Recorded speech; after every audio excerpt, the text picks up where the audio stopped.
Hi, I'm Renee Quinton, and I will be the trainer for the upcoming social media for the future of your business. Thanks very much for joining and signing up. I am looking forward to helping you navigate your way through the different social media platforms, and I thought I'd just give a highlight and talk about some of the things we'll be learning in the next couple of days. So the one thing I think we could start with is talking about how much internet connectivity there is in the region and beyond. So if we take a look here, I've come up with a chart of the OCTs, and you can see that, for example, the British Virgin Islands has 44% of its audience is connected to the internet.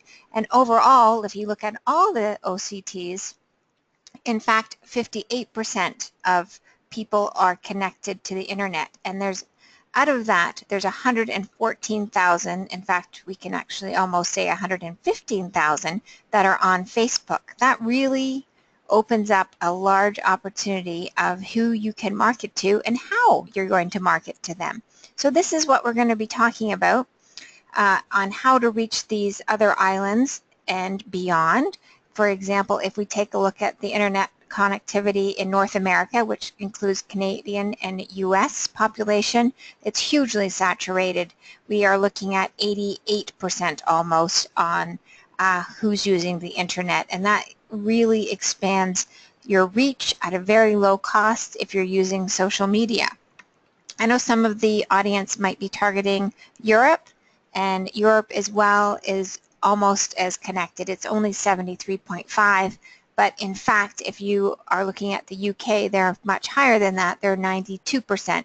So those are big numbers of availability on new customers and new markets. If you think back to where we were before the internet and how to reach these audiences, you would have to source out journals and newspapers and different distribution channels on how to reach who your market is. But with the internet now and everybody being online and easily accessible, if you know who your market is, then it becomes a whole lot easier to reach them and a lot cheaper because everything's online.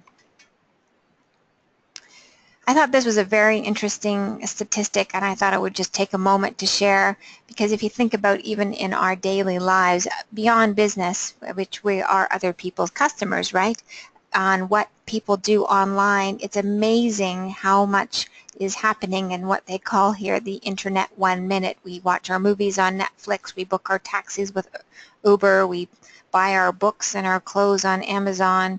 There's all kinds of things going on. So what we're going to be focusing in on for the next couple of days, we're going to talk about Facebook. It's such a huge platform, it just can't be ignored, and so we're going to hone in some skills on getting better engagement and growth. The big thing now isn't getting as many fans as you can, but getting as high of engagement as you can. So we're going to talk about that a little bit more. We're going to talk about YouTube and the videos. We're going to talk about Google, because Google is how everyone finds you. And we'll talk about Instagram, talk about Twitter, and we'll talk about LinkedIn. It's also not noted here, but we're going to talk about Pinterest, and we'll also talk about email marketing. Oh, they do mention that in this one here. And if you think about your inbox, you probably have a ton of email. So the first platform I thought we would address is Facebook, seeing as it's the largest platform. In fact, there's 1.65 billion monthly active users in Facebook. People tend to check it a lot. So we're going to take a look at how you can make your posts more engaging, how you track these posts, how you make sure that your audience is seeing those posts. For example, Facebook is always changing the way they serve out information. If you have a business page and you have 1,000 fans and you post one message, it's not saying that that message is going to go out to all 1,000 fans. In fact, you'll probably only get it out to, on 1,000 people, you probably only get it out to about 80, between 70 and 80 people, unless you put a budget behind it and then you boost it, and then it will go out to more based on what you choose. So we're going to talk about those sort of things and how you choose what posts are worth putting money behind and which ones aren't. The other thing, which is an interesting thing to keep in mind with Facebook, is that their most common age demographic is 25 to 34. So that's their largest market share, which they're saying is 29.7%. One thing I'd like you to give some thought before you come to class is, who is your customer? How old is your customer? What do they like to do? What kind of interests do they have? Are they female? Are they male? These are all things that we can work out in an advertising campaign if you know them. So maybe take a look at some records if you don't know this already. Excuse me. And then we can go from there.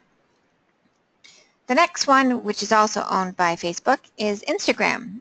Instagram is a growing platform and becoming more and more a favorite.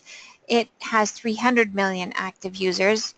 It is definitely targeted and more accepted by the youth, and when I say youth, I mean under 25. But interestingly enough, it's 70% of its fan base is not living in the U.S., so it's got a good broad reach on it. And interesting, I think this is a very interesting fact, is that each day on Instagram, over 70 million photos are shared. Now with Instagram, of course, there's no way to post any message if you don't put a photo with it. So that's going to spur it on, of course. But the other interesting thing on Instagram is that even though you can put videos up, people are more interested in seeing photos, and that's really what gets shared, and what gets the likes is the photos. So if we want to bring this back into regards to our business, and this is something that I've asked to make sure you bring for your class, is good photographs. So make sure you have clear photos, good lighting. Make sure they say the message you want it to be shared out, because the better your photo, the better engagement, the better word message you get out into the public. There we go. Okay, so then Twitter. Twitter is always an interesting platform. People either love it or have never heard of it, don't understand it, don't use it, but there's a huge amount of users on it. There's 1.3 billion registered users for Twitter. I would describe Twitter as for the news junkie that likes to catch the news in a headline or less. So Twitter describes itself as a micro blogging site, which basically means whatever you can say in 140 characters or less. I also think Twitter has very useful in regards to directing traffic. So using your 140 characters to either share a blog that you've written, a promotion that you've got posted on your website, or a contest you have running on Facebook. I think Twitter is really great for those sort of things. It's great with hashtags. People actually search them and use them.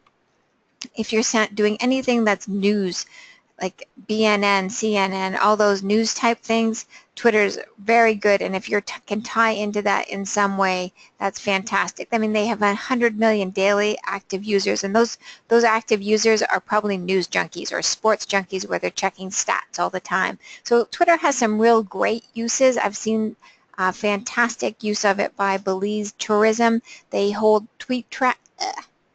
Twitter chats at night.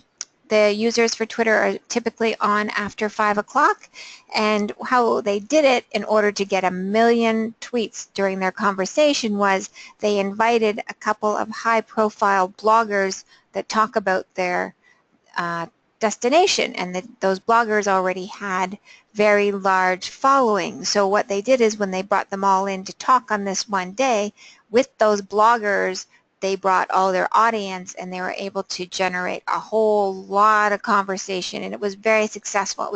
It's a really good way to do that, because I've seen other Twitter chats happen that they just don't get the same kind of engagement and back and forth, and it's because they didn't have a big enough audience. That's the one thing with Twitter. You really got to bring and grow that audience to make that successful. I don't know how many of you are on LinkedIn, but LinkedIn is how I would self-describe that, as it started out as being an online resume. So now it's really grown itself, and it attributes its success to the professional market. So not only can I put my resume on there as Renee Quinton, but then I can have my company page that talks all about a company, and then underneath that I can look for, I can post jobs, I can post press releases, I can, any kind of professional press release type thing is what I would put in LinkedIn. I wouldn't put things in that LinkedIn page that might be more for Instagram, such as, you know, a photo at a staff appreciation day, unless it was a professional photo with a press release that attached it. Because your audience in LinkedIn is much different. They're probably a day audience, and they're probably in the office environment, and they are looking for information to do with professional profiles. LinkedIn has really great reach. It reaches over 200 countries and territories, and 70% of the LinkedIn users are outside of the USA again, which again, that's great because it provides really good reach. The one thing about LinkedIn I would hesitate on in regards to in the Caribbean is that it hasn't quite gotten drilled down to the level where LinkedIn you can advertise in the islands. I can't say specifically I want to target Barbados businesses. It's not quite there yet. But if I was targeting Jacksonville businesses in Florida, then it's brilliant for that. You can pick by the title, marketing manager, whatever you're looking for. It does a really good job on that, and it will get to the Caribbean. It's just not there quite yet. And with 433 million users, that's great, but their target is 1 billion. And once they make that, they cross that mass, then you'll find a whole bunch of new things open up. I mean, LinkedIn also has a really great feature about publishing. So it holds your blogs for you. And we're going to talk about writing blogs and holding it in LinkedIn. LinkedIn does a great thing if you're blogging. One, it has a captive audience already. So if you're writing about education and LinkedIn picks it up, they can actually profile in education trends, and then you really get great traction on it. If you have 500 contacts, every blog you put, it automatically goes out to them. So we're going to talk about that and how to utilize LinkedIn on a professional side and really build a nice professional brand profile for your company. YouTube, which is all about video, has 1 billion registered users, and the average number of YouTube mobile video views per day is 1 billion. So if that much is being watched on our phones, you want to make sure that everything you are doing digitally is phone friendly. I found interestingly is that baby boomers, which are people who are between the ages of 54 and 70, 43% of those are using YouTube. So when you're thinking about your audience and your demographic, this is something to come in mind. If is that your category, then do you have a video that will appeal to them? Can you embed that into your website? Can you make it as part of your email campaign? Because obviously they're very tuned into the YouTube and watching a video, and it's attractive to them. So during our classes, we're going to talk about setting up a channel, how to upload the video, how to make it private, how to make it public. We're going to work on those kinds of things, talking about what's maybe appropriate, how to tag your video. So all I request for this presentation is that you make sure you have an image that we can upload. If you have a video, for sure, bring that and we'll upload that together too. Google Plus is probably one of the least popular platforms, however, probably has the biggest bang for the buck, so to speak. Because it's Google, by setting up on Google Plus, it really emphasizes your SEO, your search engine optimization, and that really matters when anyone's looking for things to do in BVI, places to go in Curacao, places to eat in St. Martin, any of those things. That's what Google will spit out is on the SEO. So if you have a Google Plus page, this helps link it into Google, which will make it more findable. So it's kind of interesting that only 13% of U.S. small businesses have actually utilized it. You don't have to reinvent the wheel when you set this up. You can, in fact, recurate your content that you're using on Facebook. I mean, Google Plus is very similar to Facebook. It's just on the Google platform rather than Facebook. So we'll definitely talk about this, and we'll set up your Google Plus page and show you how to maintain it and keep it moving forward. Pinterest, which actually is a very interesting platform, it's like a digital corkboard. So if you think back to when you were young, or you have a corkboard and then you take pages out of the magazines or to the newspaper and you pin them to that board in order to remember that you liked this hat, you liked this shoes. Pinterest is exactly that online. So you can do lots of exciting things with that. You can run contests. For example, if you're planning a trip to Belize, what would you pack? And you can have all your users pin different things into your board of what to bring to BVI. If you were going to go to St. Martin and you wanted a restaurant, you could say, hey, looking for recommendations, pin me your favorite restaurant. And then you're asking your users to put all the content, and you don't have to spend all that time sourcing for content. So it can be really great like that. If you're giving away a trip, you could say things like, what would you pack on your trip to XYZ? Pinterest has three main sectors that they really excel in. Of course, fashion, which is everything from clothes to hair to makeup to nails.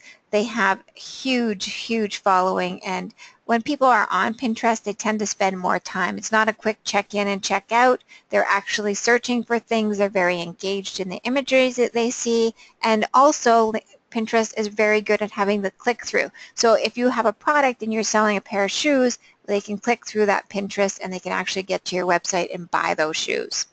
The other one is food. People love posting about food, and that has big play on Pinterest. And the last one, which is kind of a smaller one, but I would call it kind of a hidden sector, is education. And that kind of is like more for teachers and professionals who are sharing worksheets and activity sheets and special ways of teaching children and adults that don't learn through traditional routes. So that's a good sector as well. And you could take that education board and tie it into, if you're a service provider, on giving useful educational tips on different services. Setup on Google My Business is my favorite one, and that one I think has a huge amount of benefit to any business. So if you search your business and on Google, what comes up? On this sample screen you see here, we have Chancery Chambers. You can see there's an image and there's a map. And that's because we registered that company in with Google so that Google actually plots it and it shows up as a spot on the Google map. And if you wanted to, you could click the tab and directions would show you how to get there.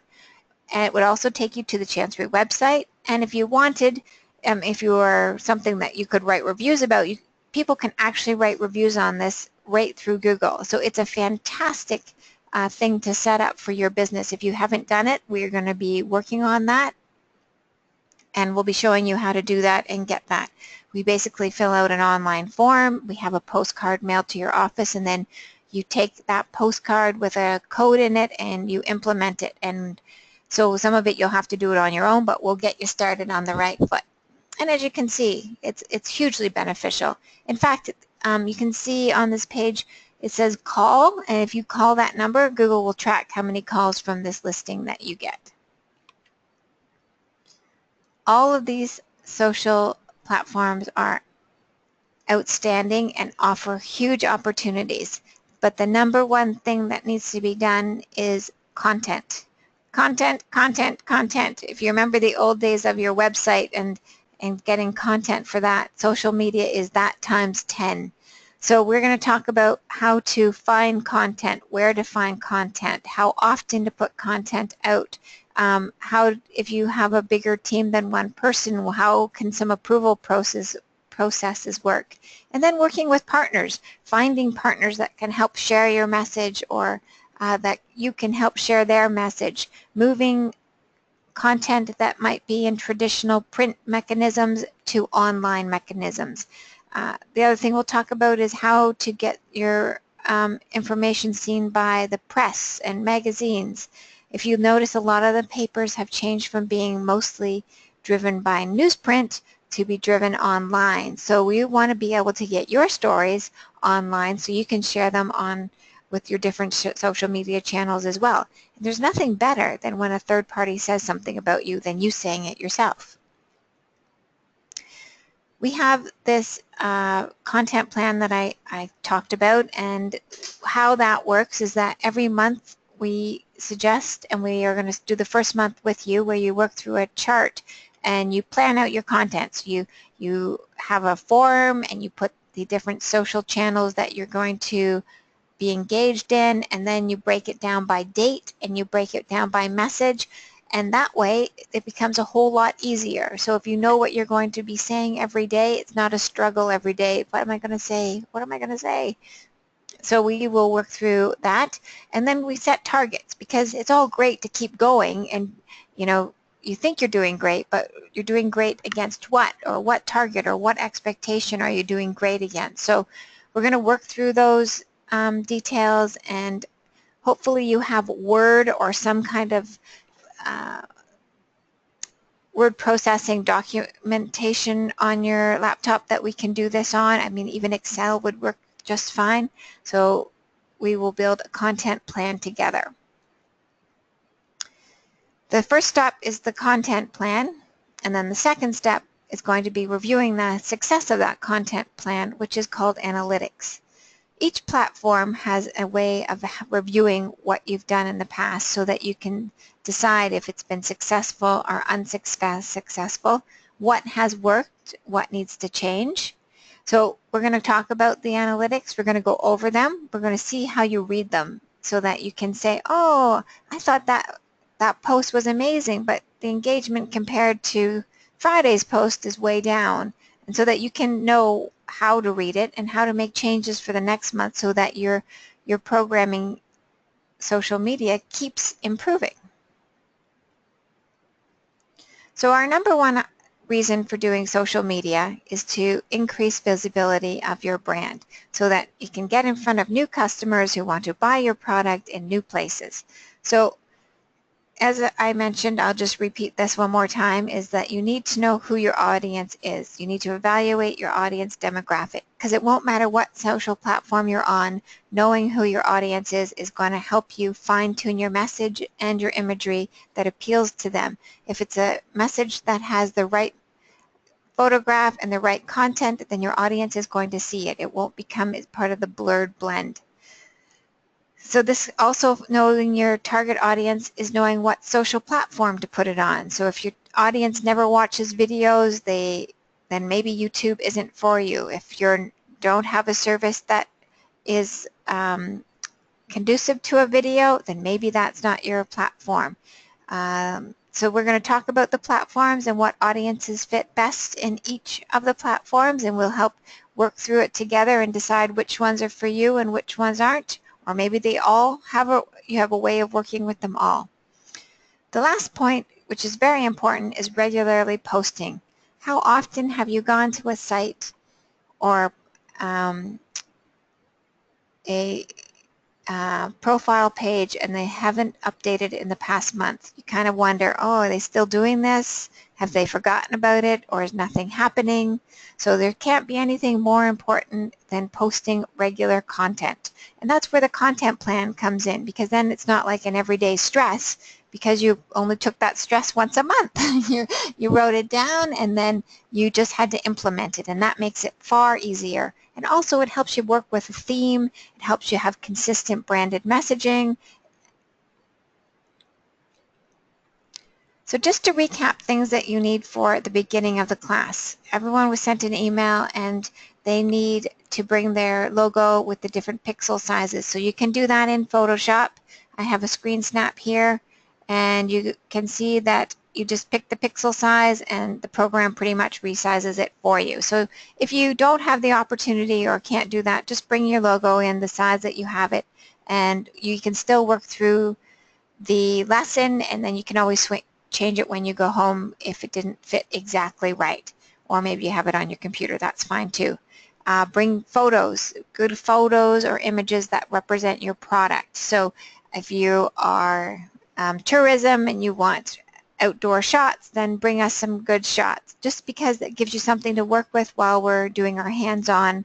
If you don't have anything, That's perfect. You can always swap it later. And that is the introduction to social media for the future of your business. Now, if you have any questions, please email me. It's Renae, R-E-N-A-E, at Electric Villages with an S. So it's ELECTRICVILLAGES.com, and I will be sure to get back to you. I look forward to meeting you, and thank you for your interest.